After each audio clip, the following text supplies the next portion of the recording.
中華鹿港昨早起是有一台貨車違規紅燈正越，拄好去互這巡邏的警察撞到。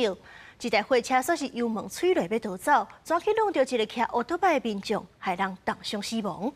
警方事後是已經抓到這個貨車司機，又閣是一個食毒駛車的，已經甲伊移送法辦。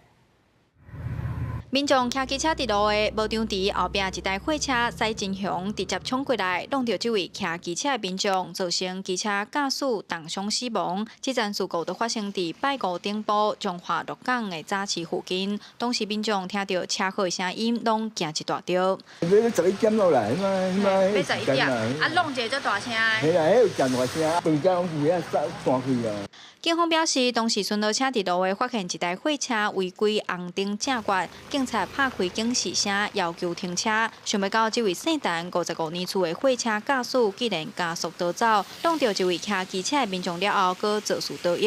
警察第一時間先落車處理車禍，而且聯絡派員追查逃逸的貨車。家屬表示，時大只是出門款拜拜要用的物件，結果人就無去啊，實在無法度接受。讓他開車開得太快了。連想跑的機會都跑不掉哈。我們也不希望這樣的事發生，可是當我們自己發生在自己身上，誰能夠接受？員警到查現場後，立時通知救護車到場將傷患送醫，並同步派員查緝肇事車輛到案。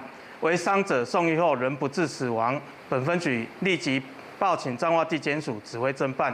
警方表示，這位姓陳的嫌犯車禍肇事逃逸了後，佫秘佇鹿港的民體附近閃警察，警察掌握車牌順線追蹤，經過5點鐘抓到人，發現姓陳的嫌犯有毒品反應，專案依照公共危險、肇事逃逸、過失致死等罪嫌移送法辦。記者楊淑靜綜合報道。